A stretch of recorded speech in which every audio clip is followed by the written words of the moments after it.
Recording in progress. Thank you. Okay, well, good evening, ladies and gentlemen. This is the August 12th, 2021 continued hearing on the residences at East Milton. It's 7 o'clock in the evening. My name is John Leonard. I'm chairman of the Board of Appeals, and with us this evening is Attorney Nick Gray, as well as Attorney Jeffrey Mullen. And the purpose of the hearing this evening is to hear from the applicant regarding responses from the applicant and the applicant's team to suggestions made by the peer reviewers in this case, so we can get a handle on where this case is going in terms of future proceedings. I understand that Mr.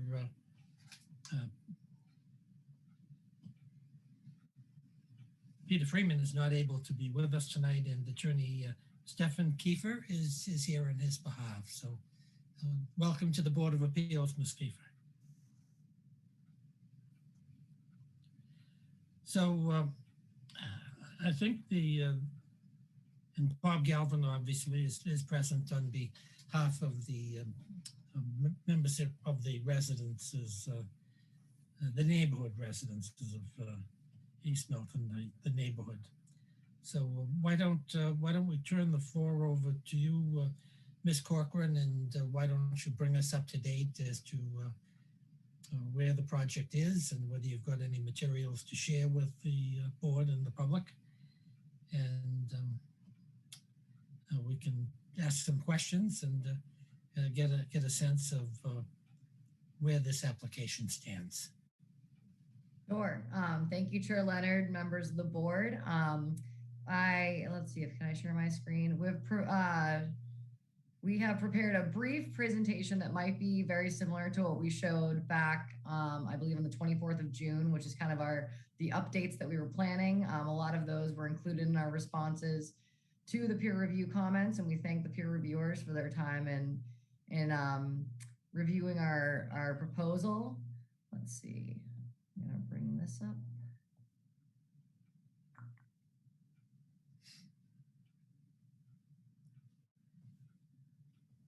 So we're thinking that tonight will be, conversations between our team and those who peer reviewed their work, and just giving a brief recap of the responses that we gave to the peer reviews. And so without further ado, I'm going to turn things over. So first we're going to start out with Ryan Dunn from DeMella Schaefer Architects. Unfortunately, our principal, Frank Valdez, could not be with us tonight, it being mid-August. He's on vacation. So we're looking forward to some more conversation, hopefully with Mr. Bomer in a working group setting. And then we're going to turn it over after that to Carrie Pike from Howard Stein Hudson, who did the traffic review. And then unfortunately also Connor Nagel from VHB will not be able to join us tonight, but I believe that he and Mr. Reardon are going to regroup at some point, and we're grateful for the peer reviews on that. So without further ado, we'll turn it over to Mr. Dunn. Hey everyone, how's it going? Welcome to the Board of Appeals. Thank you for having me. Good. Thanks. So as Jen said, we're just going to quickly clarify kind of some of the comments that we received and how we're going to react to them. So there was a question about, what sort of setbacks would we have on Bassett Street, and the drawings we have now kind of show a 20-foot setback at a minimum and a 34-foot setback at, kind of a maximum, kind of at the corner there between Franklin and Bassett. There was also a question about whether or not the courtyard parking area had enough clearance for accessible vehicles or accessible vans to get into that area. The view on the right, you can kind of see that passage I'm talking about. We will have a minimum of 10-foot street clear, which is enough for an accessible van to get back there. There was a question about whether or not there was ramp access from the lower level parking up to the elevator lobby. The drawings did show a ramp. It kind of runs parallel to the Bassett Street building bar, and it kind of gets you from parking grade up to the elevator lobby level. And then there was some discussions, or a lot of discussions, about the fourth floor or fifth floor roof deck, which overlooks Bassett Street, and sort of the activity that might happen on that deck. And we're going to take measures to create sort of perimeter green space, kind of as almost like a railing around the perimeter of the entire Bassett Street face of that amenity deck. And also there's this idea to maybe cut the deck in half and create sort of vegetable gardens or planting gardens for residents, and then the other half will become for more quiet, usable space. So the idea is to kind of reduce the amount of kind of open area on that deck. And then another thing that came up was, what sort of sustainability approach are we looking at? And Milton is a stretch code community.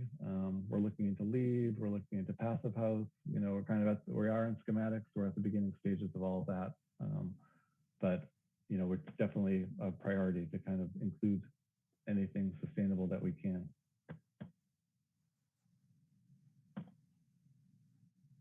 Okay, and then in the back courtyard, we had a bocce court that ran along kind of the sloped alleyway along Adams Court. It seemed like people were concerned that might be a safety issue, people kind of throwing objects, along the court. So we're gonna reprogram that space, maybe more seating and green space. The next item is we were planning a drop-off area on the corner of Bassett and Franklin.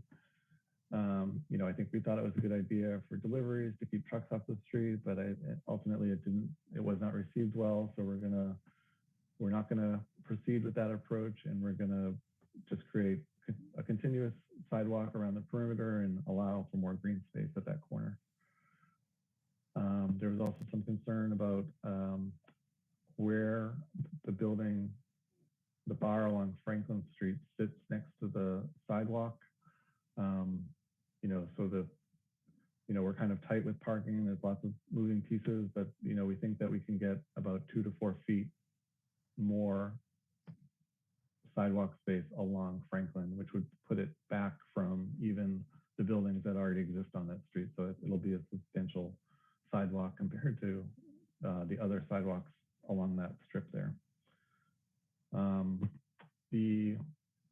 In the basement, we currently are not showing bicycle parking, but we definitely see the need for that, and the plan is in schematics, and we can easily find some room on level 1 for bicycle parking, so that won't be an issue.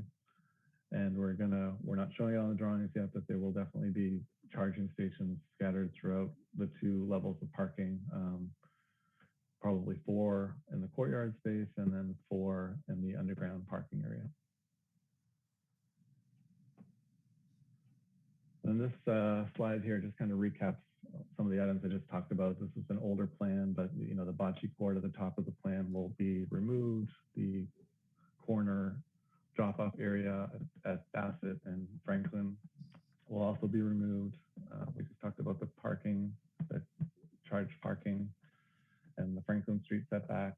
And then there was some talk about creating an easier access from Franklin Street into the courtyard parking lot. So we're looking into reconfiguring that sidewalk so it works better and is a more continuous approach from Franklin into the parking lot area.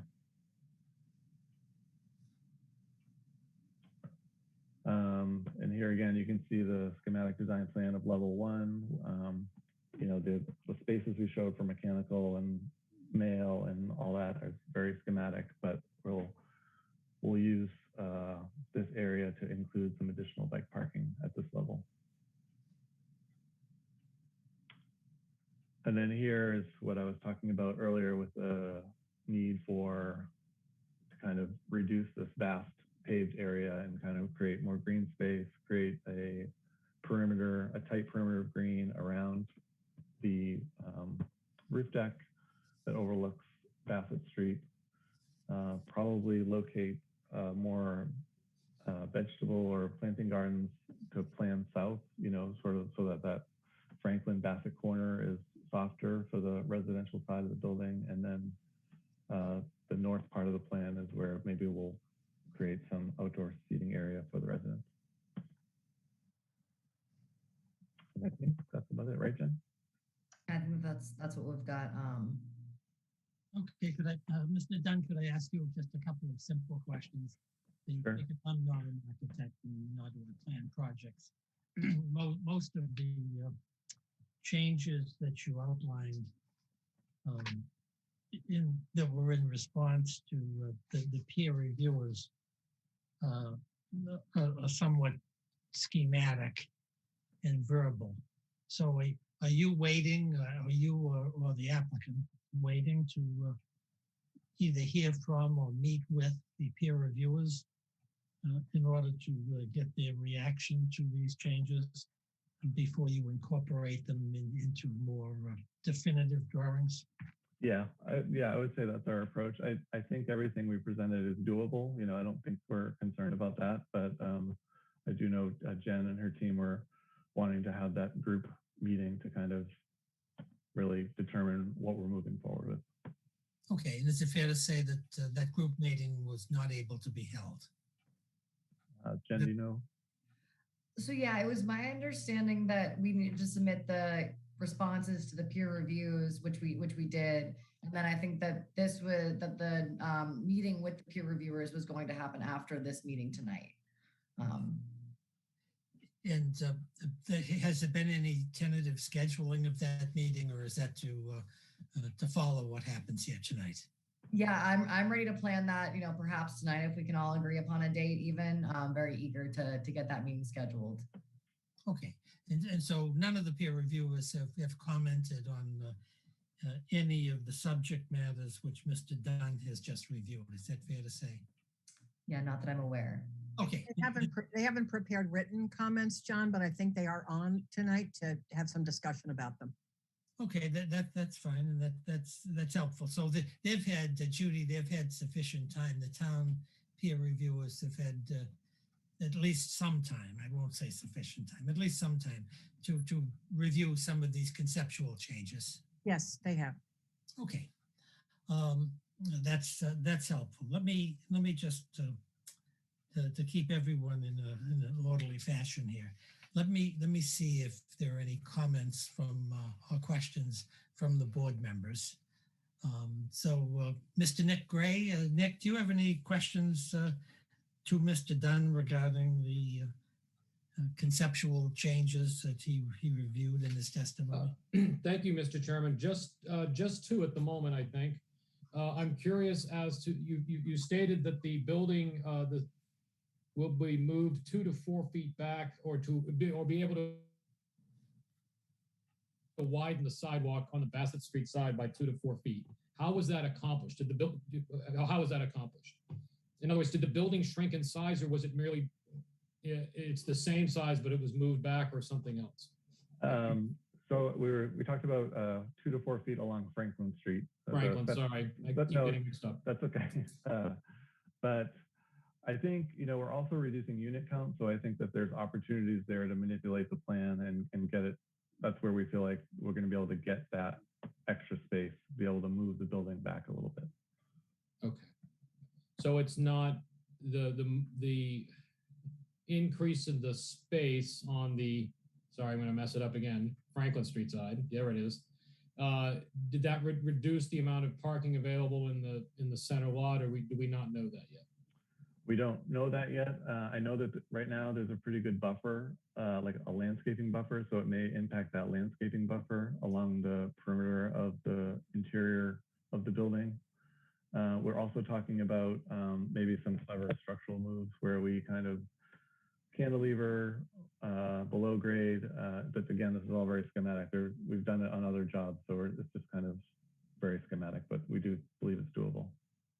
All right, thanks. And then you indicated that the drop off for the vehicle pull off obviously was removed in keeping with the comments from the peer reviewers. Is there any provision for how drop off is going to occur in the absence of that? I think, Jen, there was some discussion of the idea that they would actually try and deliver to the courtyard face of the building and kind of use that turnaround in there. And that's also, I think the idea was that would become more of the main entrance of the building. Okay, those were my questions. Thank you. Okay, thanks, Nick. We appreciate very much. Let me see if Mr. Jeffrey Mullen has any questions of Mr. Dunn. I don't have any questions, Sean. Thank you. Okay, thank you, Jeff. We appreciate. Mr. Ballmer, is this an appropriate time for you to ask any questions of Mr. Dunn or make comments on what he has suggested? I think I'm this outside of the hearing process. What's best for you? well, I think it may depend upon whether or not we are really going to have another working session or not. I do have, as Judy pointed out, I do have a number of comments, and I suspect that Sean Reardon does as well, that might provide some food for thought prior to a working session. So I guess that's a question I have. And I'm not sure who knows the answer to that. I think Jen was suggesting she's really interested in doing that. I think there will be, Cliff, but I also think the board needs the benefit of the peer review consultant's perspective on the responses the board has received. Okay. Well, why not, you want me to go first and then we can ask Mr. Reardon if he has some comments?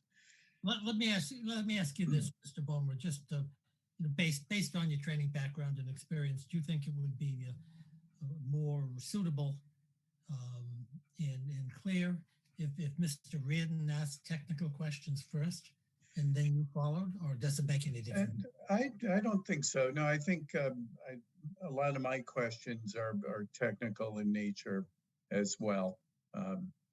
Okay, so why don't you run with the ball and we'll see where it goes. Okay.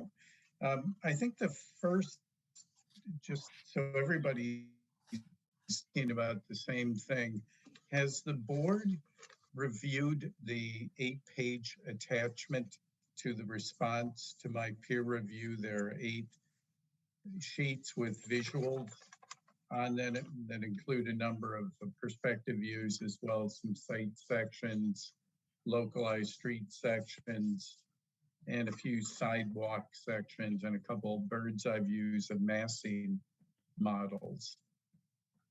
Because I think those are really important exhibits that were, I think, in some ways responding to what I was asking for, but I think they're also illustrative of some of the ongoing issues that I have with the proposal. My guess is that in a general sense, we have, though we were waiting to get the applicant's response here. Okay. But I think they're on file. Bev, is that through the 8-page sheet of documents that Mr. Ballmer was dealing with? They've been filed as part of the case. Okay. I believe so. Yeah, everything is filed. Tim can jump in here too. I think we have general familiarity with them, so Yeah. why don't we? Okay.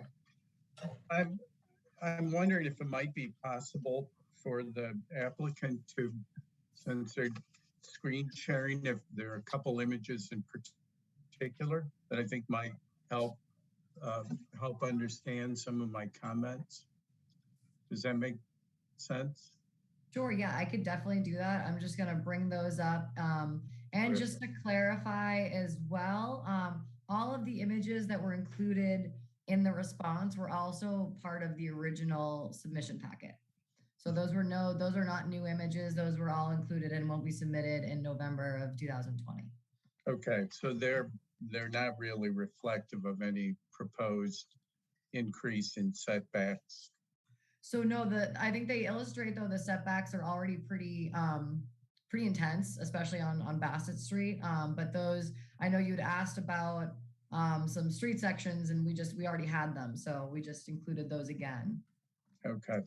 Well, maybe just again to help focus, I think the one drawing that might be the most useful is the site section, the sheet that has two long site sections that include context.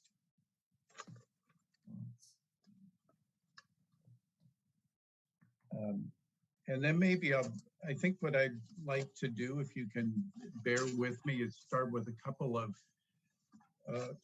bigger comments, but I think if we're preparing for a working session, then I think I'd like to dig in a little bit about some things that I'd like to discuss in greater detail, maybe some other options at the working session. All right, well, that's the right set. So actually, there you go. It's the site sections. I think from the biggest picture view, my most significant concerns that remain have to do with usable outdoor space, adequacy of setback along Franklin Street, and which is connected to the first point, is the courtyard space itself, that I think because it is very constrained, and as we've just discussed a few moments ago, there is no longer that drop-off area at the corner of Bassett and Franklin Streets. There is a question about how drop-off will actually happen. So I think that, Jen, if you wouldn't mind going down to the technical drawing, not the hand-drawn sections, the street sections. I think, I'm not sure where it is in the set. I guess it's the other direction. I think that the rest. There you go, that one. This right here? No, the next one down. That shows two parallel street sections. Oh, yeah. Yeah. So I think there's no question in my mind that the top image where you see the setback on Bassett Street, there is a really significant mitigation strategy at that level that I think goes back to comments mass housing may have even made. But that to me is effective in scale. It recognizes the width of the street and makes an appropriate setback that I think is a really well thought out strategy from that perspective. As you know, it opened up some issues about how to program the roof deck area. I think, and before I'm done, I'm going to quickly go down a list. I think that knowing more about that programming is going to help everybody understand the project better. But in any case, it created a problem with some interesting opportunities, but it certainly is a reasonable mitigation strategy. By contrast, the section along Franklin Street, and I will point out that where those sectional keys are in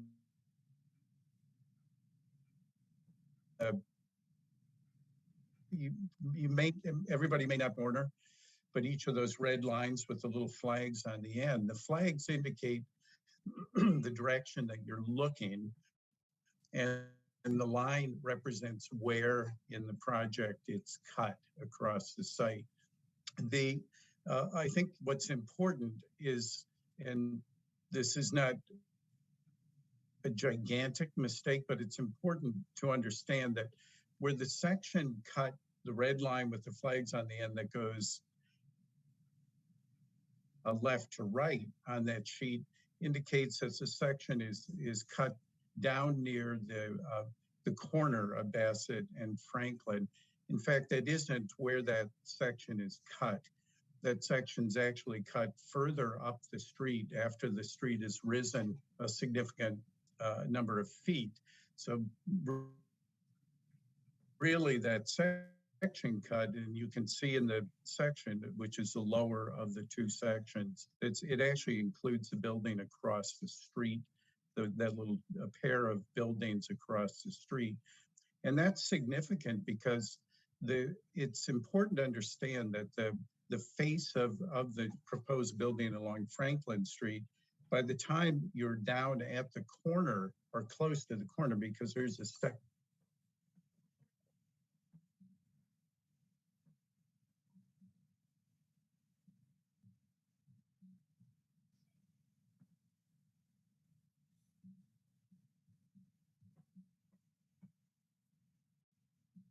I think it's somewhere around 50, I don't remember how many feet, but it's significant. And the argument that I was making in my letter is that I think particularly looking at the mitigation strategy that I think is doing a lot of good on Bassett Street, there is no mitigation strategy along Franklin Street. And kind of the way that street sections work is that if you're proposing a tall sheer face, which is, I think, what we're looking at, and even more so if you go further down the street from where that section is cut, we're looking at a sheer face with no step backs in the building that really relate that building to the smaller scale buildings across the street, or help in any way to really tie it in with the neighborhood as you get down around the corner of Bassett. So from my perspective, that remains a real issue. I think the response material, which were greatly appreciated, the response 4 feet, we don't really know whether it's 2 feet or 4 feet. My feeling is that we need to see evidence of why either of those would be reasonable. My gut feeling is that the setback, particularly if the facade remains a sheer face with very little articulation, that it would need to be significantly more than 2 to 4 feet. I think with some step backs on the top 2 stories of the building, that would make a really, really big difference and might diminish the increase in the step back at an upper level. I think the massing model, and Jen, if you wouldn't mind flipping down to the end, there's a massing model.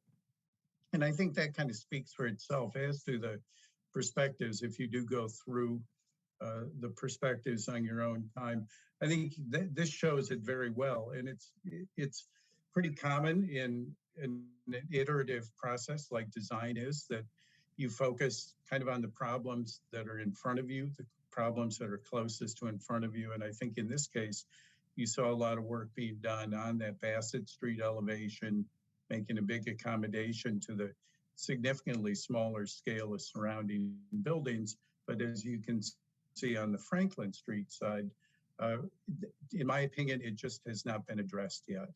And again, just to wind it back a little bit further, we all know 40B developments are likely to be larger than the surrounding context. That kind of goes with the territory. But with that knowledge and ability to build to bigger scales like that comes a responsibility to create and follow through on a mitigation strategy that does help tie the building better into the existing pattern of development and scale of development. So that's one issue for me. I push pretty hard on that because it's a public realm issue. And I think that that's really the impact that is of primary concern, is how it's going to contribute and fit into the neighborhood.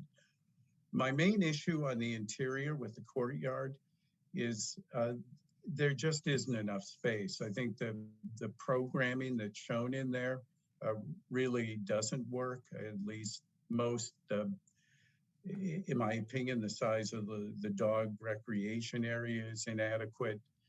I think I made, it's not clear to me that even There's a very good access into the courtyard from Franklin Street. There is no sidewalk that goes in the cutout on the first story of the building that connects the sidewalk in. The driveway hits Franklin Street at an angle, which, but in my opinion, a much better use for that courtyard would be to restrict the use of the courtyard to a drop-off delivery area with a handful of visitor parking spaces. And then I think you could really get some space that is usable by the residents.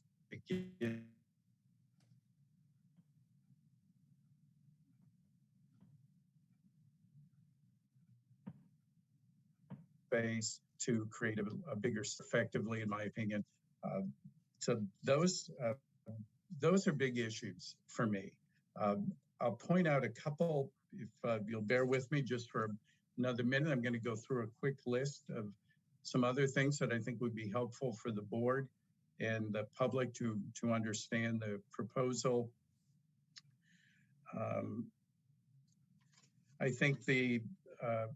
I do think the perspectives that, and as Jen pointed out, they've been on the record for a while, but I think if the applicant is willing to explore some changes in the massing of the building for mitigation purposes, I think we need more images and shown from a little further away. The ground view perspectives are useful, but they don't really capture, in my opinion, enough sense of context to really understand how that streetscape works. I want a couple other things that have jumped out to me. That I saw the construction management plan. I did review the materials that were attached to the civil engineering peer review letter. I think a construction management plan is clearly, at this stage, inevitably very schematic. It's the responsibility of the contractor to really come up with a proper construction management plan. No two contractors would necessarily do the project in the same way, but a few points that jumped out at me. Kind of one major one is correlating the construction management plan with the geotechnical report. I think it's very interesting, and this actually does relate to the setback along Franklin Street. The geotechnical report talks about the depth of the excavation that would be required in order to create the parking level. And it's significant. The excavation, and this came right out of the geotechnical report, is that along 520 and 542 Adams Street, the excavation would be about 18 feet deep. And along Franklin Street, it would range from 12.5 to 17.5 foot excavation, which would require significant earth support system. And I think understanding what that is, how that works, how the street is occupied to install that, and subsequent excavation is non-trivial. It's a lot of earth moving in a very constrained site. The good news is the geotechnical report doesn't believe that dewatering will be impactful, so that helps tremendously. But I think a little more, no pun intended, but digging a little more into how that earth support works and how that would actually be implemented during construction and the level of impact that would have on the neighborhood matters. A couple other quick points. We're still, at least I have not seen shadow studies. I think if you're working with the massing, which I strongly encourage, of working with the massing, seeing shadow studies, I think making a convincing case, certainly getting rid of that awkward drop off that was happening was the right idea, but that doesn't mean that you still don't need an effective drop off area. So having the details of that figured out would be really helpful. The trash management plan, I haven't seen that. It may be in the record. I apologize if it's already there. A couple other points in the response. And I do appreciate your introduction, which did clarify a number of questions I did have. I have a handful of outstanding ones. I think there was language about making every effort to hide mechanical equipment. I think even at a very schematic design level, it's easy to demonstrate how you're going to do that simply through sightline studies. I don't doubt that it's possible, but it may increase the height of the building, at least as far as any screening that may be required. There, I saw at the beginning, you were actually naming a few specific third-party sustainable standards that you might be interested in. I would urge you to continue to be more specific about that. The language in the response was that trying to achieve the highest standards possible, and that's pretty vague. School bus pickup area is another question that I had. I'm curious about your compliance plan with the Architectural Access Board. What the number of units that you're proposing and the unit mix that you're proposing. That's about it. So I apologize for reading a long list, not in any particular order, but I want to emphasize, and I'll go back to the earliest points made in my first review. Great. Thank you very, very much, Mr. Bowman. I believe it is the correct site strategy. I think an L-shaped building works.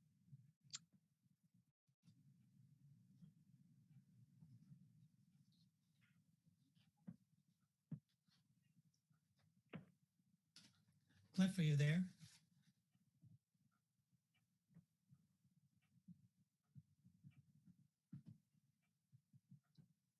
Cliff, you're frozen. We can't hear anything. Okay. It's happened quite a bit.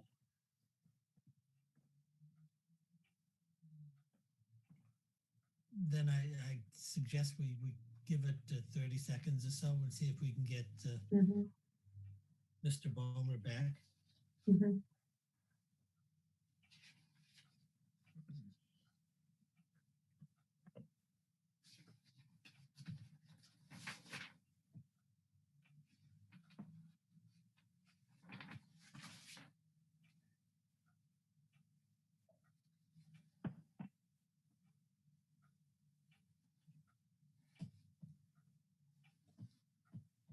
Is he still frozen, Bev? Yes, I'm actually looking to see if he's even still part of it. How about a? And he's how about he's not on right now. John. Okay. Let's give him a minute or two to see if he can reconnect. He may be rebooting and trying to reconnect, and if we can get it back, that would be helpful, because I want to try to keep the meeting in some type of context. And moving on to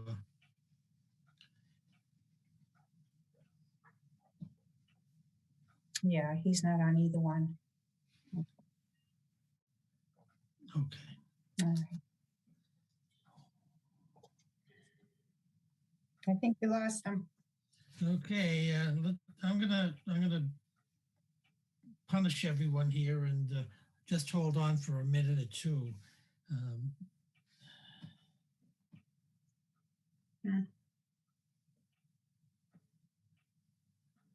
And then we can move on to Mr. Reardon and then come back to Cliff, but it would be more understandable if we finish with Mr. Ballmer and then move on to Mr. Reardon. Mr. Chair, we do have a lot of overlapping concerns, and I can sort of cover those first if you'd like. Okay, then I think that's best, John, because I think Mr. Bomer is in space at the present time. So why don't we pick up with Mr. Reardon and we'll get your comments, Sean, and then we can ask you questions and Great. with other issues. So welcome to the Board of Appeals. Thank you. So just as a recap, back in May, we issued a comment letter. You had over 50 comments. We had a meeting with the design team, very productive, got a lot of, reached a lot of common ground and got a lot of good direction communicated to them. Then we got the response recently, which gave us a lot of the information we were looking for originally, which was great and very helpful. So as far as having a good body of foundational information, we have that now. So typically we're looking for basic information well into this process, but we've got all that good underlying soils information. So we're at a good spot to sort of kick off into the other discussions. So they addressed a lot of our questions, but unfortunately there's still a lot of issues outstanding. Our principal concerns are basically access, for lack of a better word. Whether it's fire truck access or delivery access or pedestrian access, the only way into that courtyard is through a pretty narrow driveway that goes under the building. And well, I wouldn't say under the building, through the building. And there's not even enough room for a sidewalk. So it's really awkward that there's no sidewalk connection from Franklin Street to the inside of the courtyard area. So we don't know if that's just something that's in the process of being worked out, but it would be a pretty important thing from our perspective to make sure that access to and from that courtyard is sufficient for what's contemplated. And in particular, to make sure that the fire chief is comfortable with what they're proposing. We've had some situations in the past where people were coordinating with the chief and the chief came in and sort of forced some reconsideration towards the end. So what I'd like to do is make sure the fire chief is happy with the access and all the location of all their equipment, because in the end, they're going to have to be able to get to the building and respond to things happening there. It was great that they removed the drop off. We certainly appreciate that. But to Cliff's point, that function didn't really clearly go somewhere else. And as Ryan said, it's going to be likely relocated to the courtyard. But again, that sort of puts even more pressure on that courtyard when it seems like a lot of things are happening in that courtyard, whether it's going to be deliveries or where the fire trucks show up if they respond to a fire alarm panel, or where people and visitors are parking. So a lot of things are happening on that level, and the access to it is not great. We also, one of our bigger questions early on was related to drainage, and fortunately, a lot of progress has been made on that. We got a lot of issues addressed through some of the information that Connor provided to us, but we've got some technical stuff to work out with them. I think those are things that the engineers probably can work out together and get to a common point before bringing them back to the board. But the board could rest assured that they've provided a lot of really good information. We've still got some work to do, and we can probably do that in the coming weeks. Then one other thing that Cliff touched on that I'm going to probably harp on a bit is the whole construction feasibility. I don't know if feasibility is the right word, but I mean, this project goes to the outer limits of the property line, and there's not a whole lot of fluff at that edge. So particularly on Franklin Street, the sidewalk's like 4.5 feet wide. Even along Bassett Street, there's not much usable width there. Like Cliff said, if we're doing a 15 foot excavation along that property line, really, I don't see any way to do it without using the public right of way to do it. Even in downtown Boston, you have to commandeer a part of the sidewalk or a part of the street or close the street down. So I think we need to start thinking in real terms about how much of the public domain is going to be needed to accommodate the program that they show, and for how long. So I think we need to do a bit deeper dive on how they're going to manage their construction activities. I mean, there's really nowhere to lay down materials. There's really nowhere to stockpile soils. So, 100% of the site area is being occupied by that parking deck. So it really begs the question is how is this going to get done without unnecessarily burdening the people around them in the public realm? And then part of the final thing we have is we still have some issues, want to understand a little bit better the water and sewer demands of the facility. Not that we anticipate there's an issue, but we like to give the board some clear factual basis where they can determine that there's no water and sewer concerns. So we're still looking for something from the applicant on that. They responded that the DPW hasn't mentioned any issues. It's a little bit short of what we're looking for because there may not be any issues now, but when you add a use this intense with this much demand, there may be issues. So what we're looking for is some documentation that proves that the infrastructure in the area can support this development. So the good news is a lot of progress has been made, and I think we're on our way, but we still got some work to do, and we're hoping to do that in the coming weeks. Great, thanks, Mr. Reardon. We appreciate very, very much. Let's see if any of the board members have any questions regarding your testimony. Mr. Gray, do you have any questions of Mr. Reardon? I do not. Thank you. Okay, let me ask Jeff Mullen. Do you have any questions, Jeff, of Mr. Reardon and his? No questions right now, John. Thank you. Okay, thanks, Jeff. Appreciate it. Excuse me, John, Cliff is on. Oh, well, let's let Cliff wait. Okay. Yep. We're gonna see if we can finish with Mr. Reardon here. And I think we can because No, just letting you know. Yep. his testimony was kind of discreet. Mhm. So let me ask Tim Sawinski. Tim, do you have any questions regarding Mr. Reardon's testimony, questions or comments? Not at the moment, Mr. Chair. Okay, great. Thanks, Tim. Bob Galvin, do you have any questions, Bob, of Mr. Reardon and his testimony? I don't. I have a couple of comments when it's an appropriate time, but I'll wait or make them whenever it's appropriate. Okay, that's fine. Let me just ask Ms. Kiefer, on behalf of the applicant, Attorney Kiefer, do you have any questions of Mr. Reardon? No, I do not at this time. Okay, great. Thank you very much. Bev, let me then ask you the more general question. Is there any member of the public out there who has raised their hand regarding questions of Mr. Reardon in his testimony? Jim Coyle raised his hand. Okay. Mr. Coyle, are you there? I'm there. Good evening. Great. Good evening, Mr. Coyle. Thanks for attending. What questions or comments do you have regarding Mr. Reardon's testimony? It's related to the sketches in response to the construction management plan. I think it was one at phase 1 and phase 2 there that indicate the using the entire width of the right-of-way there, backing up in the back of the Granite Avenue building block.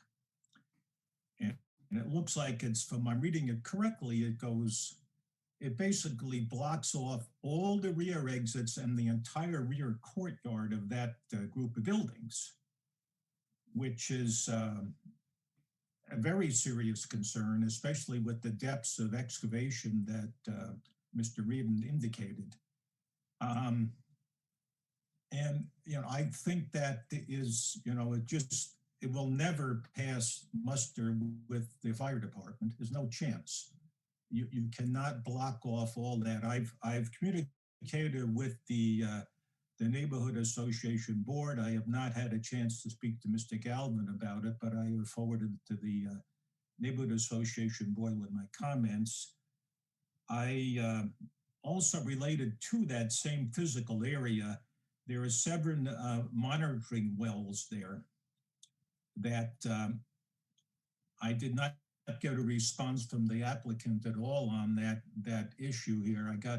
I received an environmental report a few weeks ago, but it did not address that subject at all.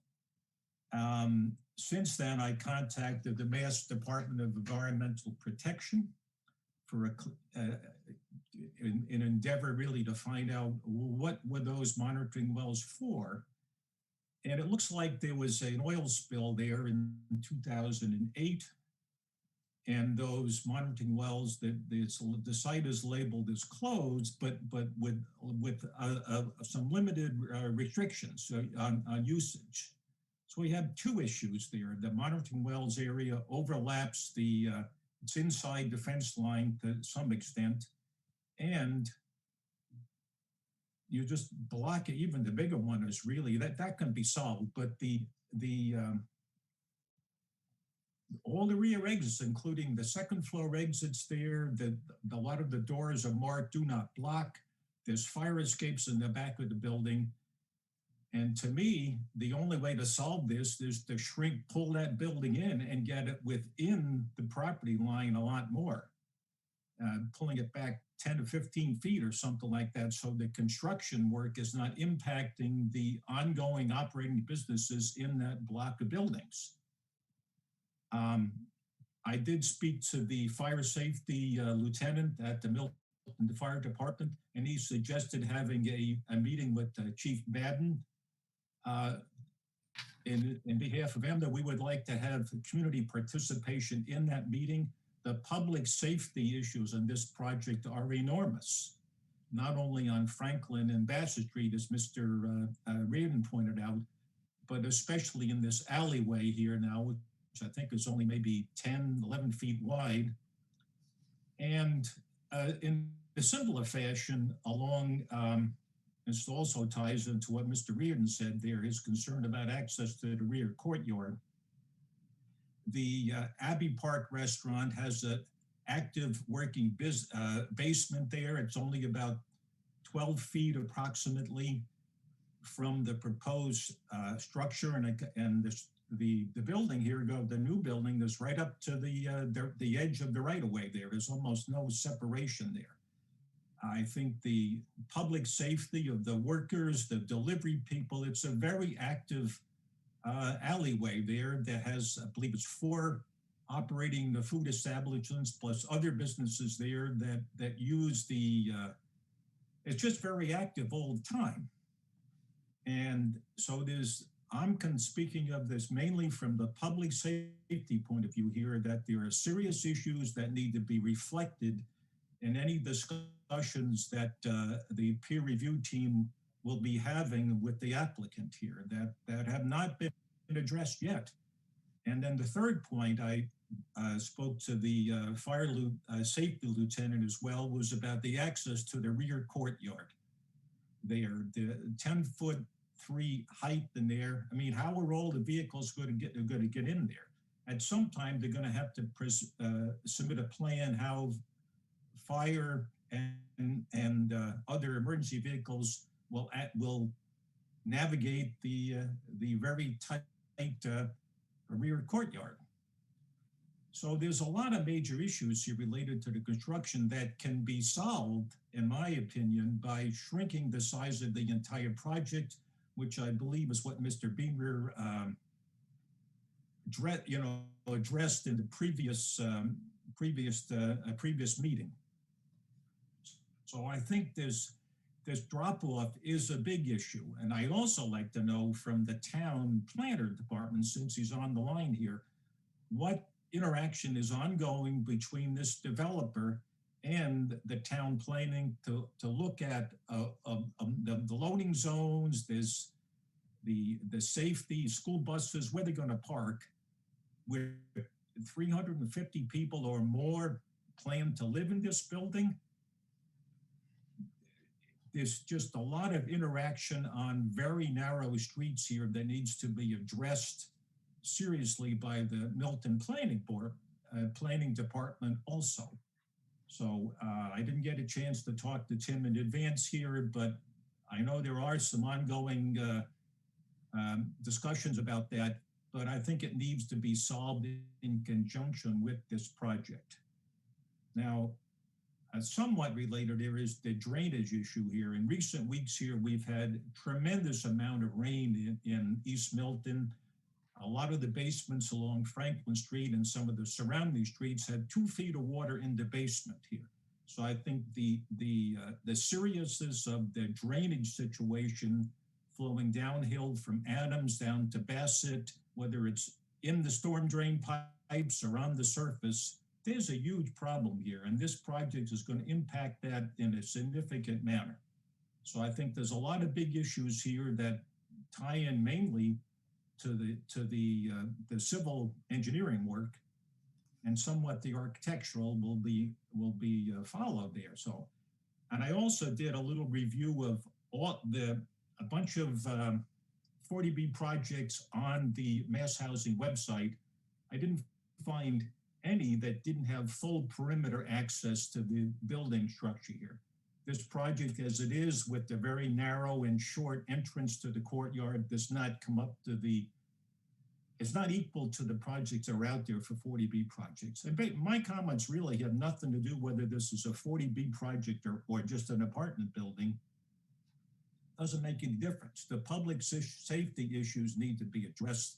And I'd like to see this, the peer reviewers and the applicants, engineers and architects work very closely with the town planner and probably the DPW here. The drainage issue is enormous here, and it happens every year. And I don't know what the answer is. Maybe there's some studies that need to be done here, you know, between the DPW and the applicants, engineers, to come up with a better solution here. But there's so many. It's fitting into the neighborhood properly needs to be addressed. So that's my 2 cents for now. So. Okay, thanks, Mr. Coyle. We appreciate your 2, 3, or 4 cents. Appreciate your comments. Thank you for your comments and attending.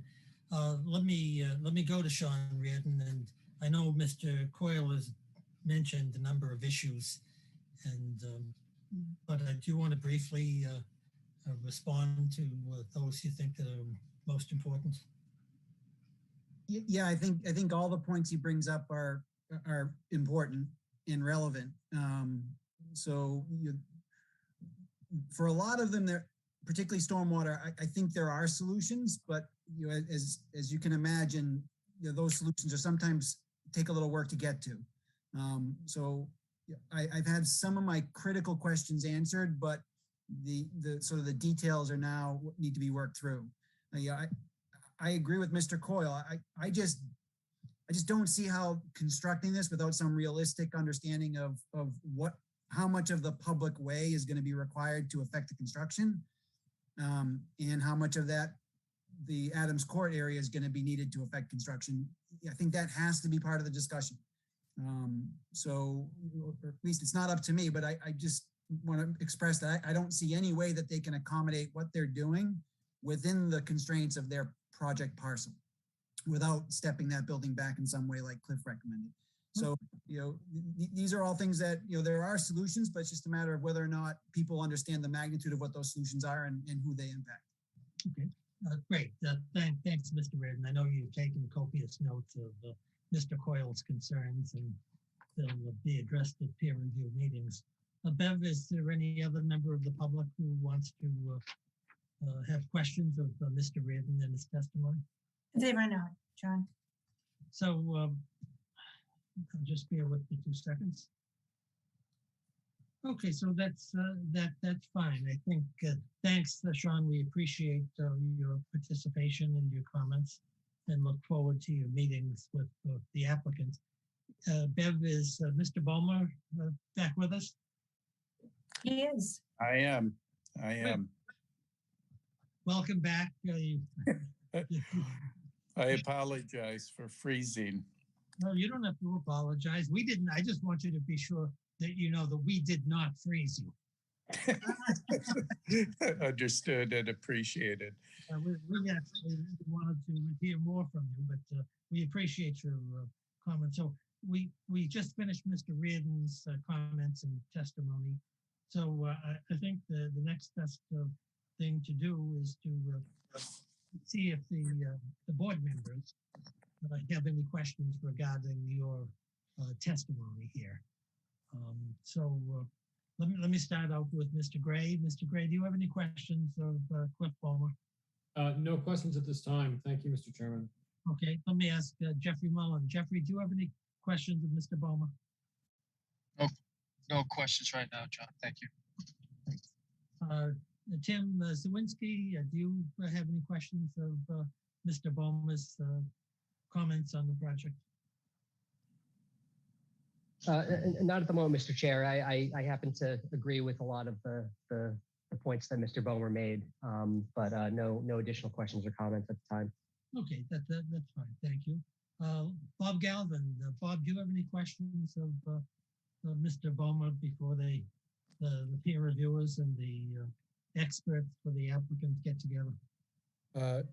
I have one question. The plan that's on the screen right now shows shading from the residential buildings towards this particular property and the one commercial building along Adams and Franklin.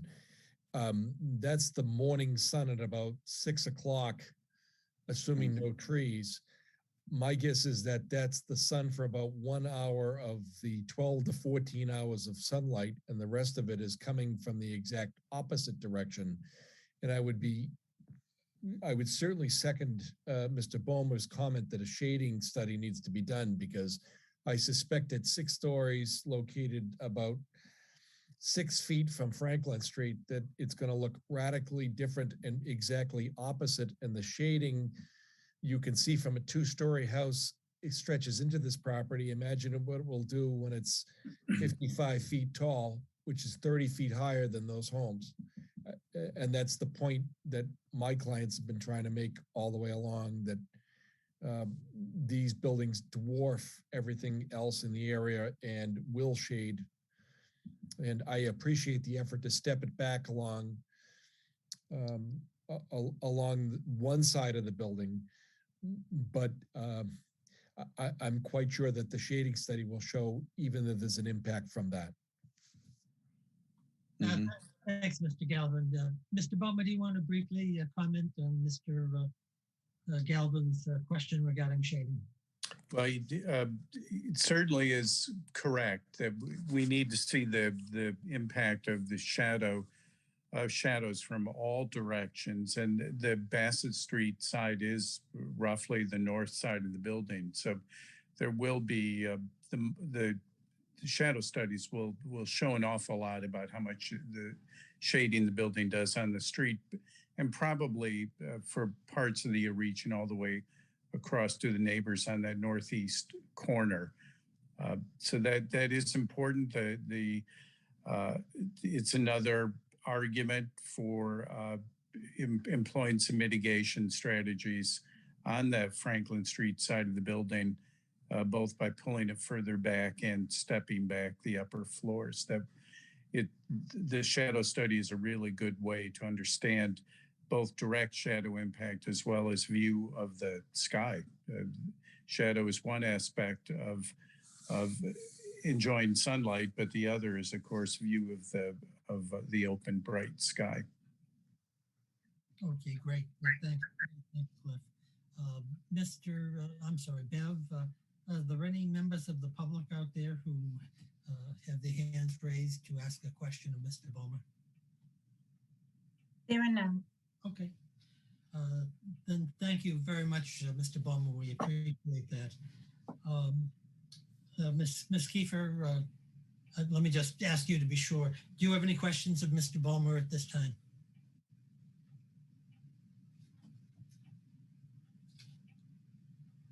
I'm sorry, Ms. Kiefer, are you there? You're muted. I am muted? No, Ms. Kiefer. Okay. There we go. My apologies. Sorry about that.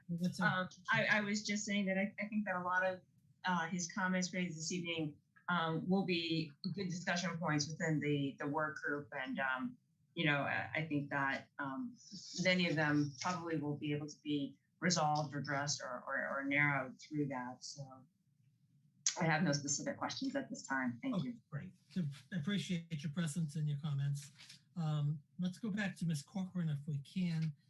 Ms. Corcoran, I think you've indicated you've got your one of your traffic engineers here to give some updated testimony. Is that fair to say? Yes, that is. So Carrie Pike from Howard Side Hudson is with us tonight, and she's going to give a brief recap and jumping off point for discussion regarding the traffic impact study. Great. Ms. Pike, welcome back to the Board of Appeals. Thank you very much. Tell us where you are in your updated study. So we provided responses to Mr. Dirk's comments back. I think they were provided in July. So, and in those, I'll kind of give a high level overview of the things that he commented on specifically. There were some requests for additional information, more detailed crash data, site distance calculations, trip generation. I think we were missing an appendix from the submission. And one of the things, I think some of the things that we've already talked about relative to the architecture of the building, things like the drop-off, which we've now eliminated at the corner of Franklin and Bassett, was a concern. He had commented on some other design, kind of site design things around the perimeter, such as making sure that the sidewalks across any driveways stay at grade, which we had agreed should be done, and we will do. And then he had some comments about parking supply, which I think, as we work through, I think we've kind of had some conflicting comments because some members of the board, I think, thought we had too much parking. He thought we maybe needed a little bit more parking. And I think as we work, as we go into this working session, we'll work with the working group to right size, how many spaces we're providing. And then I think he had given us some, excuse me, specifics, suggestions regarding transportation demand management measures. And I don't think we saw any issues. And you've heard already, Ryan covered some of those items, such as the EV charging stations, bicycle parking, having an on-site transportation coordinator is another one, so that someone that would be, kind of keeping an eye on the parking, managing any loading activities, trash pickup, all of those kinds of things. And none of those seemed troublesome or problematic, so I don't see any reason why we wouldn't incorporate those into the project, as we go forward. I think that's kind of the high-level list. I think I probably had the shortest number of comments comparatively to the other disciplines. So, but we'll keep refining as the project is refined as well. Okay, great. Thanks for your presentation. Let's see if we have any questions here. Nick Gray, do you have any questions of Kerry Pike? No, not at this time. Thanks. Okay, Mr. Mullen, do you have any questions of Ms. Pike? No questions, John. Okay, thank you, Jeffrey. Mr. Zawinski, do you have any comments regarding Ms. Pike and her presentation? None right now, Mr. Chair, although I will be interested in the outcome and the conduct of the working session as it relates to parking supply. Attorney Bob Galvin, do you have any questions of Ms. Pike and her presentation? Yes, I guess it's kind of a question comment type thing. I heard what Mr. Coyle said before. I've heard someone touch upon fire department access to the surface parking area. And my understanding is that they believe they'll have 10 feet, 3 inches of access off of Franklin Street to the surface parking lot. The ladder trucks in the town of Milton require 13 feet, 6 inches in order to access the rear of a building. And we've talked a little bit about that, but we've never given the exact dimension. It makes it impossible for a fire truck to access that rear area in Milton. None of the ladder trucks would be able to access that area. And most of the fleet of ambulances that Milton has are actually higher than the 10 foot 3 inches. Not all of them are. And that excludes private ambulance companies as well. But so we are greatly concerned about that. And I have not yet seen the truck turning template that proves that a truck, if it were able to access, would be able to make the turns that are located in the interior courtyard. So I'm wondering if that could be explained.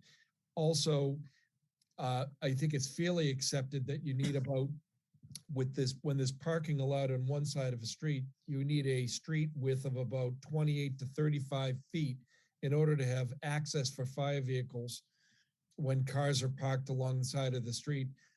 I think all of you are familiar with this area. We've actually displayed some pictures of what happens with delivery vehicles. And there's parking allowed on one side of Franklin Street. We have a real fire public health safety issue there if fire trucks are not going to be able to get down Franklin Street. And I don't think it's wide enough in that area. So I'm hoping that that can be addressed. The last traffic comment that I have is at our last meeting, we raised, and I think it's been raised before, the question about the number of parking spaces and size of parking spaces in the interior parking garage plan. Drive aisles are supposed to be 20 feet wide. I don't think that exists. Most of those spaces are 9 by 18 or even smaller. The standard size parking space in Milton is 10 by 20, and I certainly recognize the fact that there are compact spaces that are allowed to be 9 by 18, but there's no dimensions on any of these. And I think I'm not hiding anything by telling you that my neighborhood association is greatly concerned that this is vastly underparked, and the ones that'll pay the biggest price are the neighbors here. So those are my traffic related comments and questions. Great. Thanks, Bob. We appreciate those. I'm sure they're going to go on to Ms. Pike's list, but let me just ask Ms. Pike, I know this is not a deposition or you have your definitive position on these issues, but do you want to comment on Mr. Galvin's questions at the present time, or do you want to respond? Just to say, all of those items are on the list, as you said, Mr. Leonard, and as we, I think as we work through how this building evolves, we will continue to work on those items, including things like looking at the turning templates, including a fire truck, how we handle the width of Franklin Street, which, to some degree, I remember the pictures that you showed, or someone, I don't remember if it was Mr. Galvin or someone else showed in one of the prior hearings, but, to some degree, Franklin Street is the width that Franklin Street is. So we have to deal with that, but understanding that, we have to manage our own traffic. So thank you for the comments. And I think all of the things that you mentioned are already on my noted to work through lists that I think we can, again, as the building design evolves, we'll continue to work on them. Great. Thanks, Ms. Pike. I appreciate it. Ms. Kiefer, do you have any questions of Ms. Pike? I do not. Thank you. Okay, great. Bev, tell me, does any member of the public out there have their hands raised with a traffic question? They do not. They don't. Okay. Mr. Leonard, if I may add something just quickly. Sure, why not? Only because it's come up a few times, the fire safety issue. So we actually met with Chief Madden and Lieutenant Mentaliano months ago at this point to discuss this very issue, just to make sure that we didn't advance the design without knowing that it would be, safe. And they didn't have any objections to the clearance or the overhang. And they said that, the way that fires are fought in best practice is actually not from the interior of a courtyard, that they prefer to use the hose. And I'm no firefighter, but I just wanted to go on record that we did indeed meet with the fire department. So they haven't expressed any issues. So we're more than happy to meet with them again with the neighborhood if that's necessary. Well, that's good. I appreciate your comments. And I think Tim Zawinski obviously will be looking into those comments and making sure that we have appropriate comments and questions from the fire department if need be. And I think it's probably always more helpful if you're showing them a more definitive plan than a conceptual plan, and they may feel better giving you a firmer opinion rather than an indefinite answer. So thanks for your question there. Jen, do you have any other witnesses you're presenting this evening? No, unfortunately, Mr. Nagel can't be with us tonight, so that's it from us. Okay, that's great. It's this is a difficult time of the year to be having this type of hearing with vacations and the COVID and everything else. So we appreciate your efforts. Miss Judy Barrett, are you still with us? Of course I am, Mr. Chair. I would not abandon you. Thank you. I wouldn't know what to do if you did. Judy, it looks like we've finished most of the evidence portion of this particular hearing. Yeah. Do you have any comments on where we're going from here? Well, I think the only thing I might say, Mr. Chair, is that I think it would be helpful to the applicant if the board gave some direction to them about, the responding to the peer review comments. There's been a lot that's been said, and I guess I'm wondering, are you looking for the peer review consultants to be able to come back and say they're fully satisfied with the applicant's response? Are there things in the peer review comments that are particularly important to the board that perhaps need to be priorities? I just don't know if you want to communicate any of that. The whole reason a work session didn't happen yet is that I wanted to make sure the board had an opportunity to hear the applicant's response to the peer review comments and be able to, register a response to those, or perhaps, provide some direction to all of us. And if you don't, that's fine, but I just want to get that on the record. No, I think the directions really as to one of the real significant issues, I think they've been adequately identified here by Cliff, Omer, and Mr. Reardon. Okay. And also Mr. Coyle. And so they know much more about developing a project such as this than we do. So what my hope would be, we know where the lines are drawn now, at least conceptually, though not with final drawings or anything close to that, but you wouldn't expect it.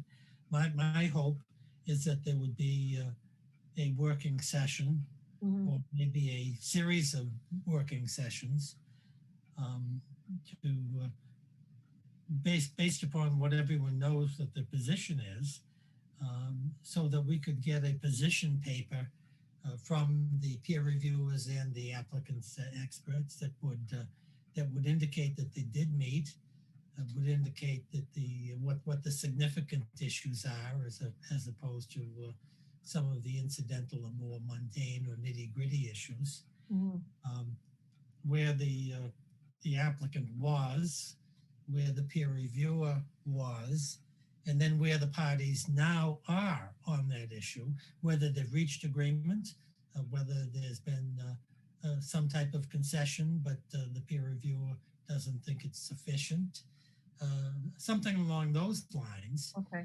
And so then we have a clear checklist of outstanding items, and we can see where the parties are, which are the more significant issues, and try to see if they can be further resolved. And if they can't be, then it's our judgment, I think, based upon the evidence and our peer reviewers and the weight of the credible evidence to say yes or no to some of these issues, and what we agree with, what we don't agree with, and the parties can then plan their strategy as to whether they want to, the applicant can try to suggest they want the project approved based upon their peer reviewers' determinations, and the Board of Appeals will take that into consideration and weigh it and vote on it. That's where we're going to be. We can't.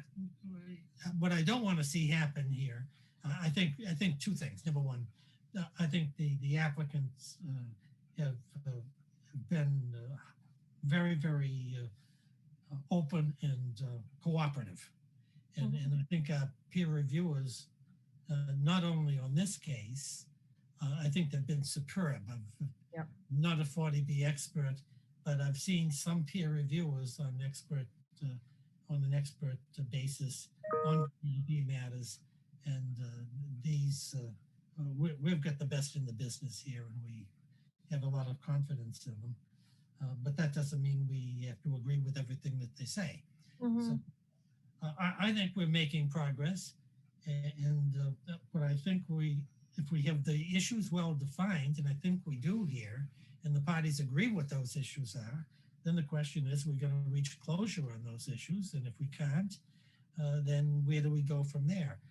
What I don't want to have happen here is I don't want to have 20 hearings on this particular application. You're not enjoying this, Mr. Chair?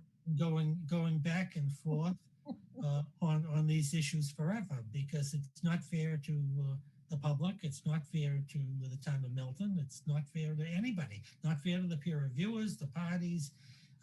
At some point, intelligent people of goodwill seeing the issues are going to have to say, well, this is our last best offer, and that's what we're going to agree on or not agree on. And then it's our position to vote on that, and people will suffer or benefit from the board's decision. So I think from my perspective, I may be dead wrong. I think there's a lot of significant issues here that have to be resolved. I think the parties are showing good faith to try to resolve them.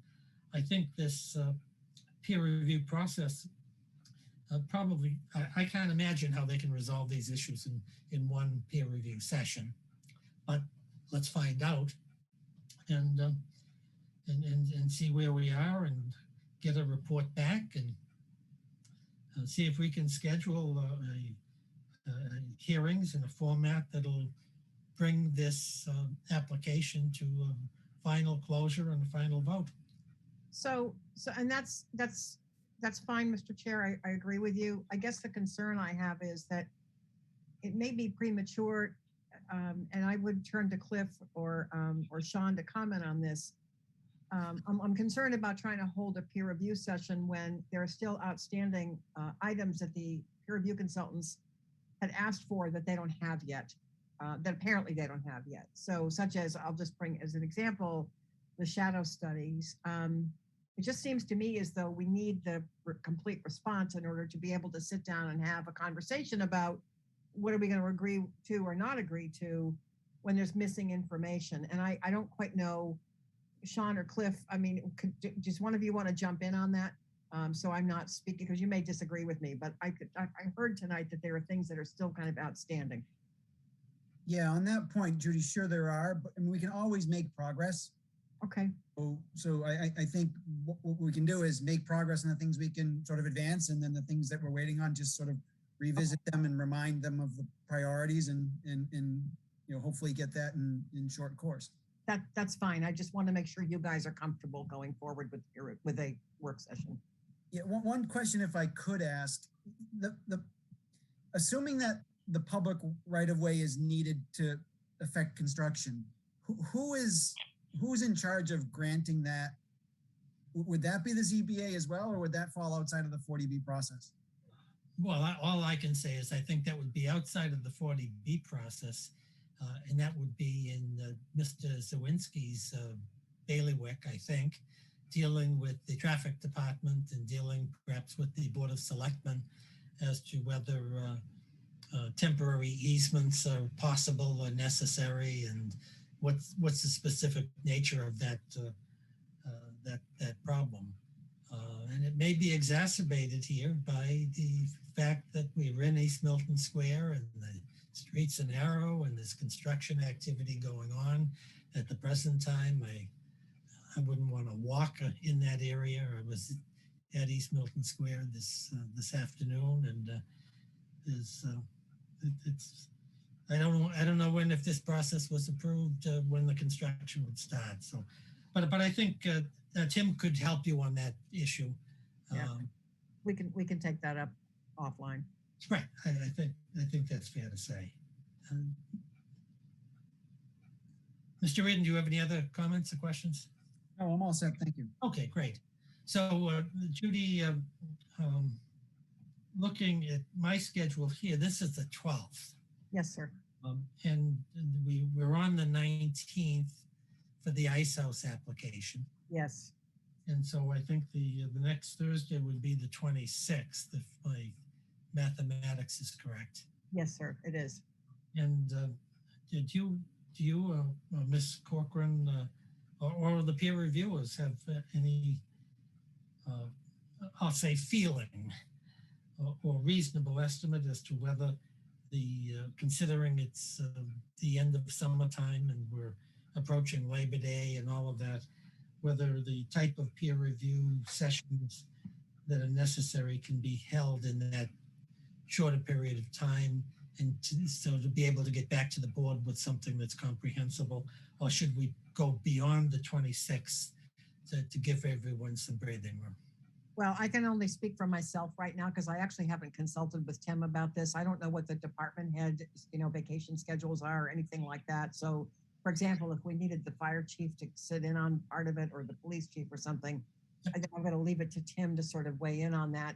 I can only speak for myself. My office is moving to another town next week, so you will not get me into any work sessions the week of that begins on the 16th because I'm just telling the world I can't do anymore. But the following week. Well, I say welcome to Milton, Judy. Yeah, no, I'm moving to Hingham Shipyard, but well, that's nice. Wonderful. Congratulations. Yeah, my staff are happy. So, I would say anytime from the 25th on, I can do a work session, Jen, and I'm happy to work with Tim to try to coordinate that. I don't mean to push you off. I just know what my limits are next week. That's wise, honestly. That's a good thing to know. I respect that. My team could definitely be ready to meet the week of the 23rd. Any of those days, Monday through Thursday.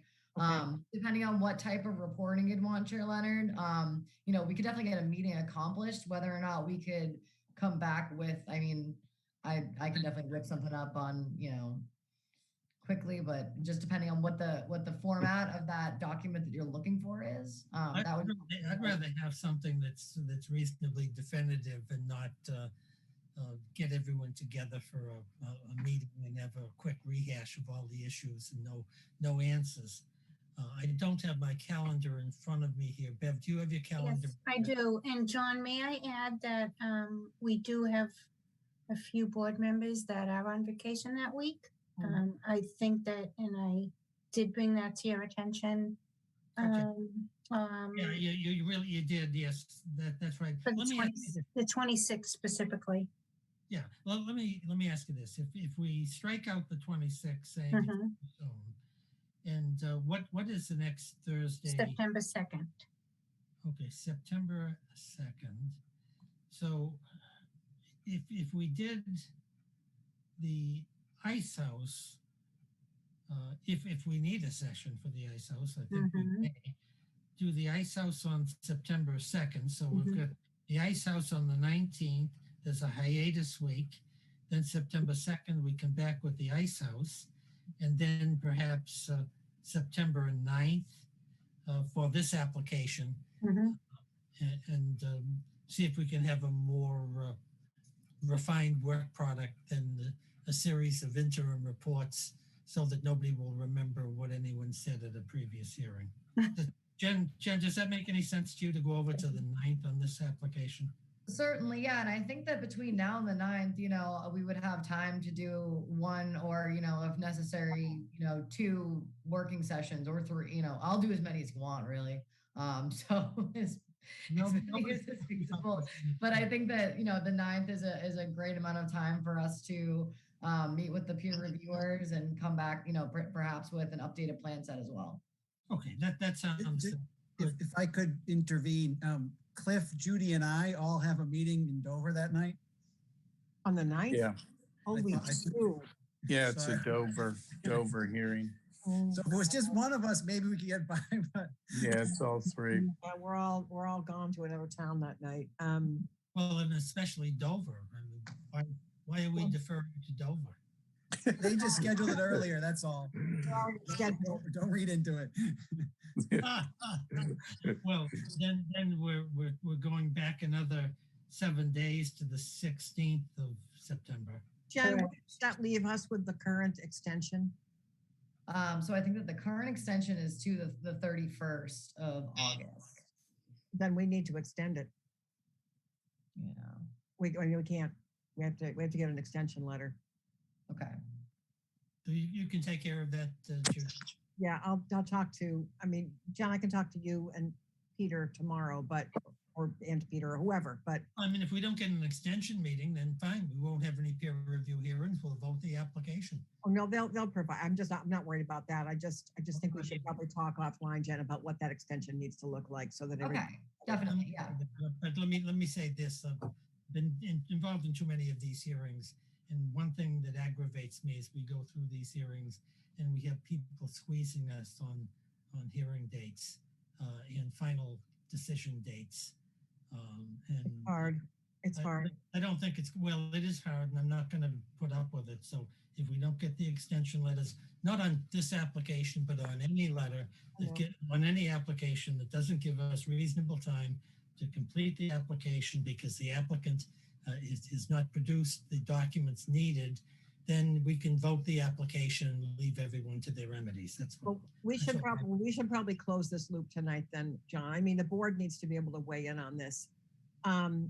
If we're meeting with the applicant again on the 16th with the hope of having, probably a couple of work sessions between now and then, what would the board like to see for the extension date? This would be the extension of the 180-day hearing timeline, and we have to get an extension on this. You basically have to be going into, I'd say, the early part or the middle of October, don't you? I mean, we're not going to have a definitive hearing. Hopefully, we're going to hear a lot of progress has been made, and but I think sometime in the middle of October. I have no objection to continuing to the first week in October, but the question is why? Why are we setting up standards that we know we're not going to meet in order to give us the crisis deadlines that nobody wants to be involved? Jen, what do you think about perhaps October 14th? That gives 3 more dates after the 16th.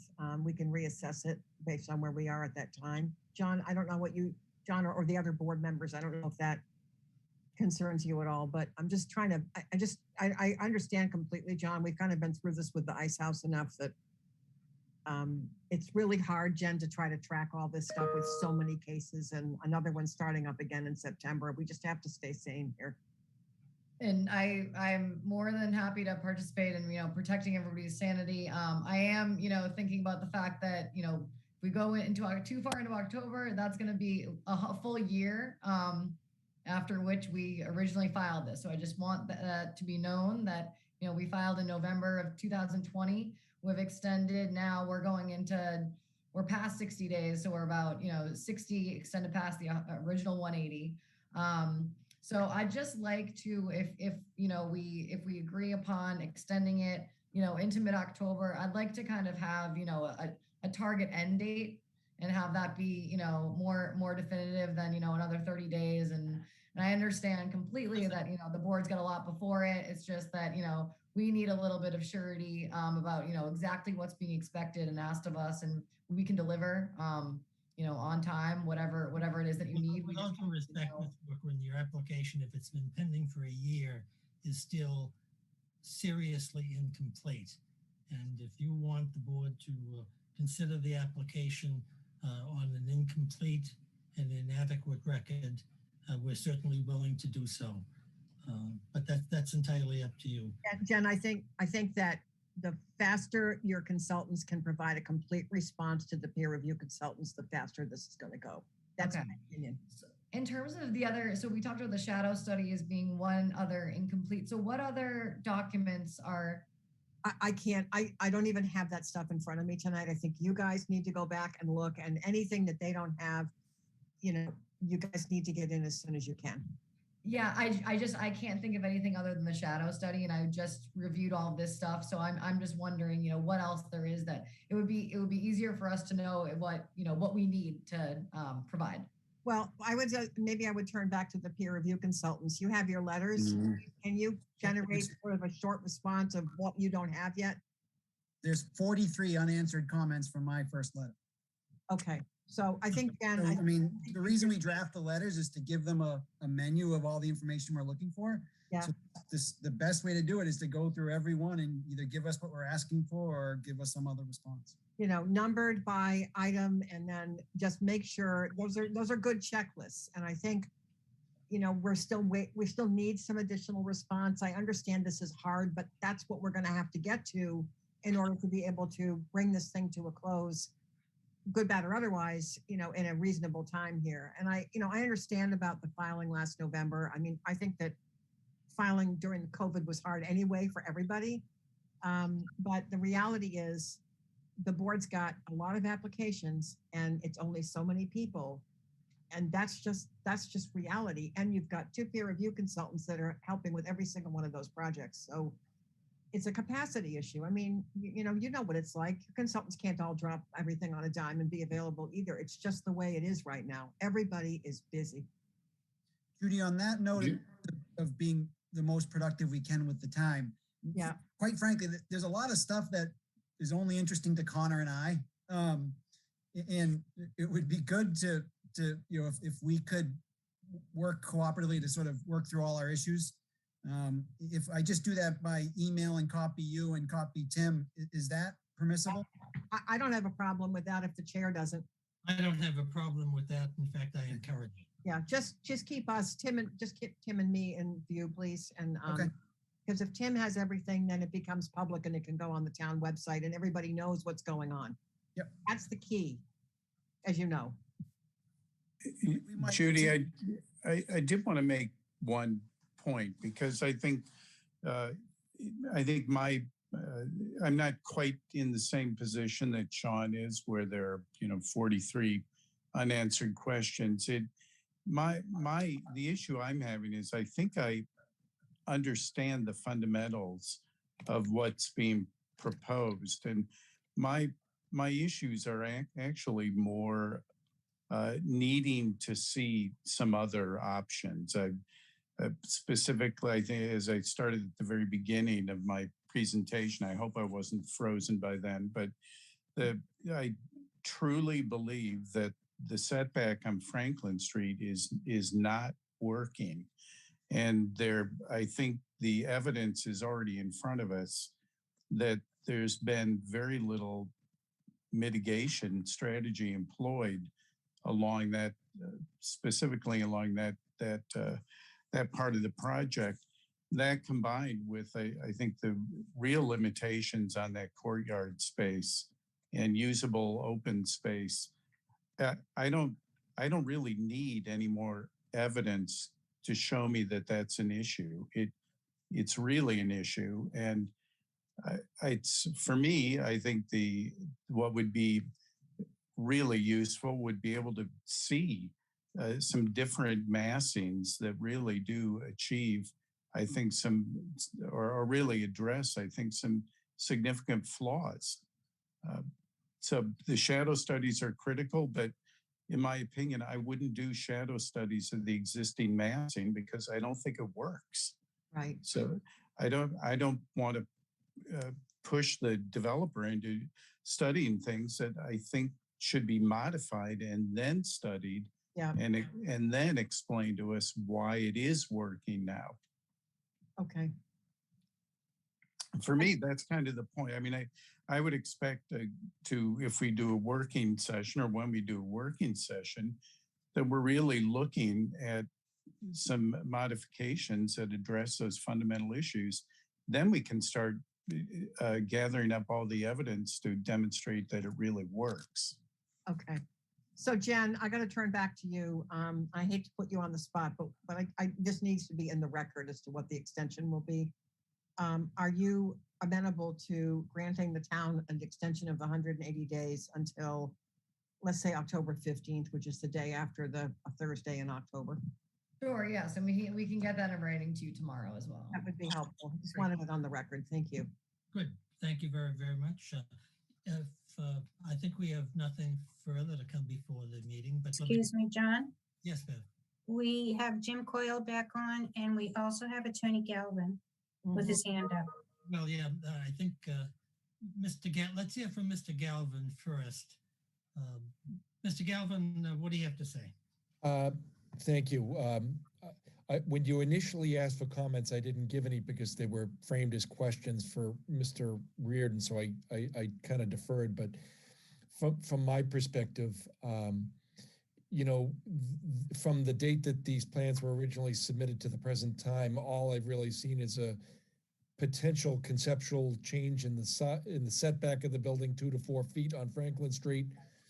Um, I've seen some change to the stormwater system, but not a lot of detail. You remember the initial design had a sand filter, and now we've been told they're going to infiltrate on site.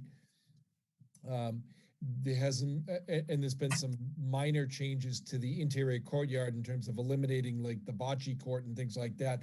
Other than that, there hasn't been any changes in the last 3 months, and I'm glad Mr. Bomer said what he did because, you know, from my client's perspective, they really haven't done anything to mitigate the impact of this project yet, and not the least of which is this whole parking issue. And I did neglect to mention that the parking supply study, which I think has been called for and has not really been fleshed out at this point, really needs to also include what's going on with the abutting businesses on Adams Street, all of which depend on some of the now presently available parking spaces in that what will be the courtyard area. Navarro has a condition of their permit, which depends on this, and Alden Park does as well.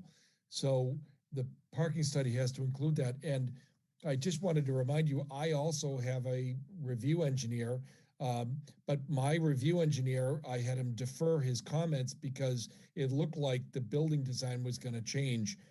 And if the building design changes, I think it's more appropriate that we not duplicate what's already been done and comment on what changes rather than the initial design. So I would like to reserve some time on one night before the hearing process is over for my review engineer at McKenzie Engineering Group to come forth and give some testimony.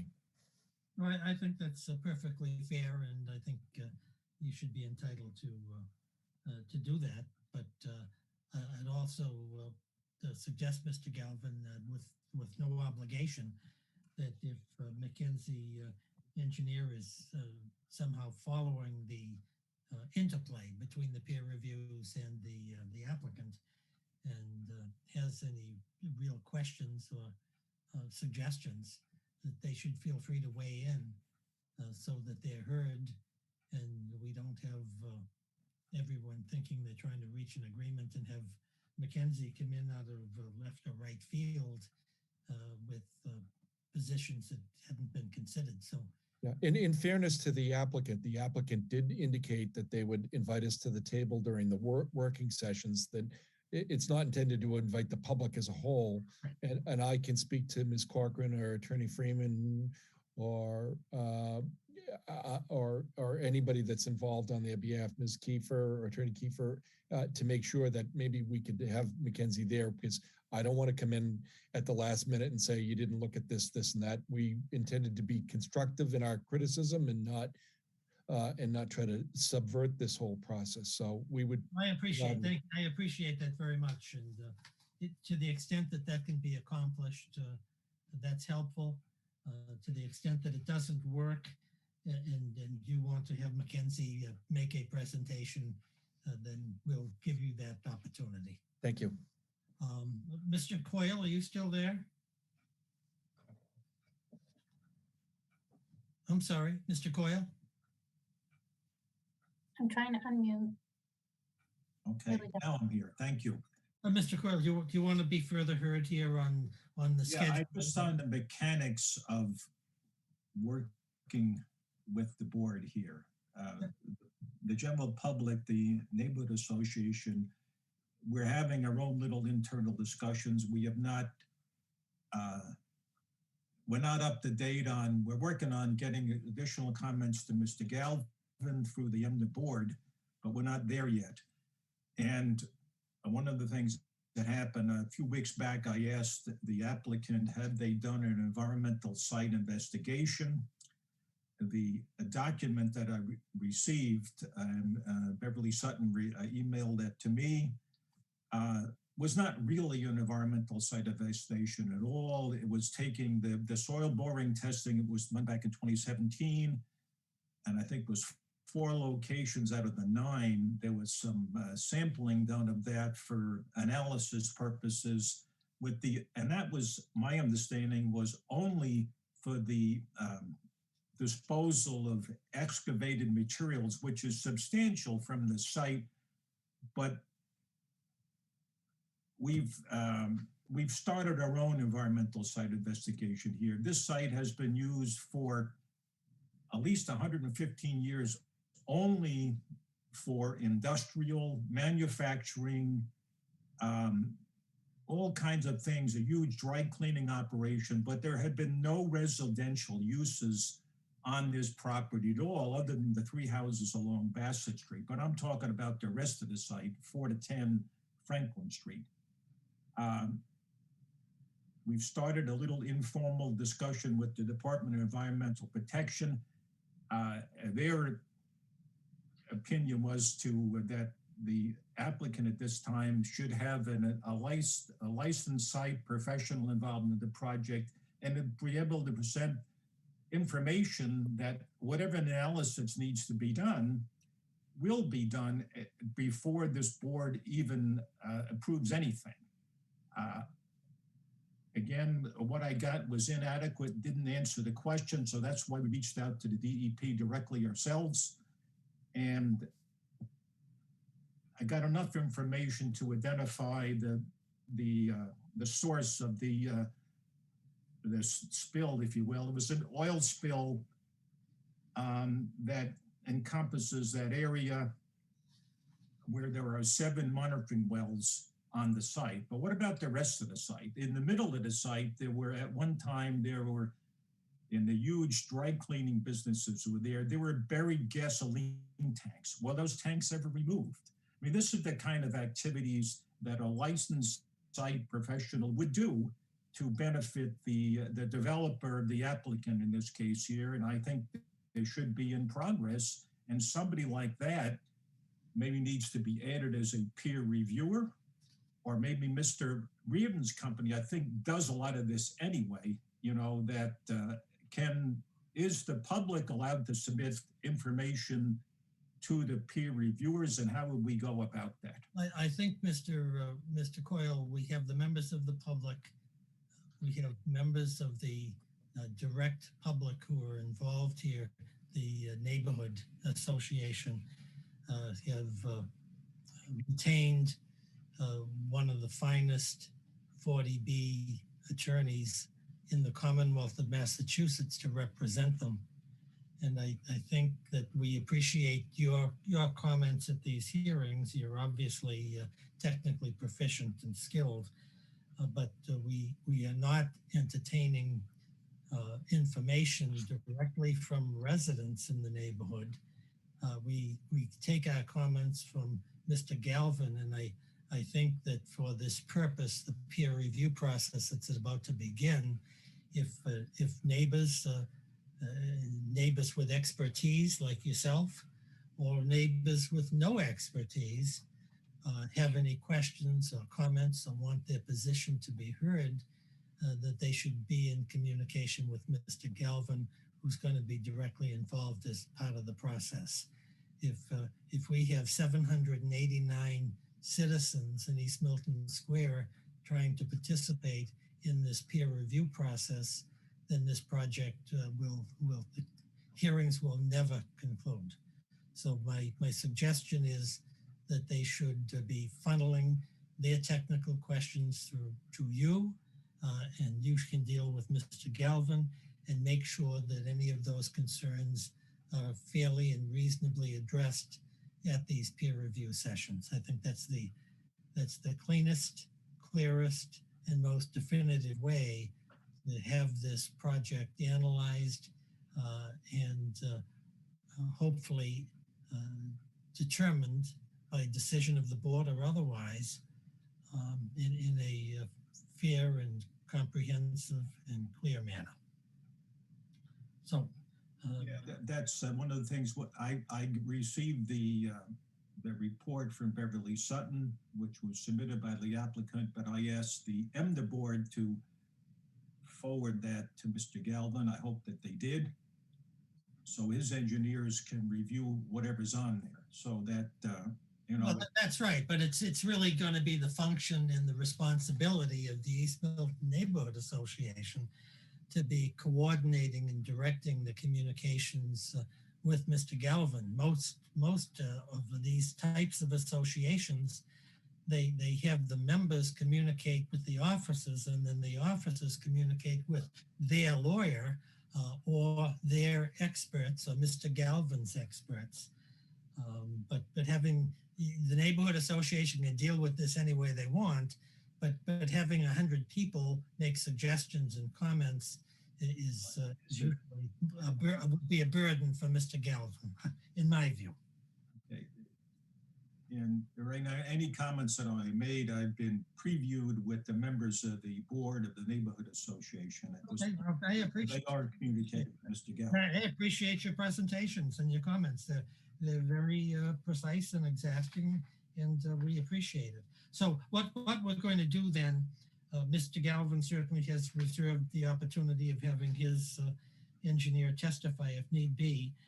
We're going to, first of all, I just want to hear from my fellow board members, but the present plan is to extend this hearing over to, I believe it's the September 16th. Is that right, Judy? Sorry, I was on mute. Yes, that's my understanding. Oh, so let me just ask. It's October, right? It's October. I'm And sorry. then The extension, yes, through October. I'm sorry, Jen. Yes. I hate to shoot myself in the foot here, but I think Well, we right, but the next hearing is going to be on the 16th. Is that right? On the peer I'm just opening my calendar now. It would be the 16th of September, and what we're asking for is an extension of the 180-day clock for the hearing until October, I guess would be. You said 14. Yeah, well, so the hearing would be the 14th. So I would just say the 15th. The 15th. That gets a day beyond that hearing night.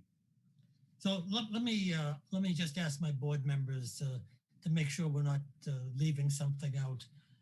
Jeff Mullen, do you have any comments, or are you content? Comments or questions? Are you content to continue this hearing to September 16th at 7 p.m. in the evening? Yes. Okay. Let me ask Mr. Gray. Do you have Yes, any that's fine. comments or questions, or are you in agreement to go over to the 16th? I am in agreement. Thank you very much. Okay. So with that having been said, Judy, unless you have any final. Well, Mr. Chair, you have a resident on the attendee list with her hand raised. Do you want to take any additional public comments this evening? If we'll see what she's raising. If she's raising it on the scheduling of the next hearing, fine. I don't know. I don't know. Find out. Who is it that the hand raised? Kate Tenford, I guess it's I asked her to unmute. Hi, sorry, I had it raised earlier when Jim Coyle was speaking. I just wanted to say that I'm a member of the East Mill Neighborhood Association. I was just backing him up that he sent us like really valuable information with all the public safety concerns. So I just wanted to let that be known that we had really appreciated all of the information he's been giving us all along, and he's a really valuable resource as we navigate this process. Okay, great. Well, I appreciate your comments, and with those comments, we're going to continue this hearing until September 16th at 7 in the evening, with the hope that the parties and Mr. Galvin and everyone can have substantial progress in advancing this in an expeditious manner, so that we can try to wind up the hearing, because I certainly appreciate the applicant's concern about going over into October and then November and December, and it becomes a never-ending process. So we're off to the 16th of September at 7 p.m. I want to thank all of the participants at the hearing tonight for their participation and their actions in good faith, and hope everyone achieves the progress that everyone deserves. So have a good evening, everyone. Thank you. Yep. Good night, everybody. Bye-bye. Good night. Good night.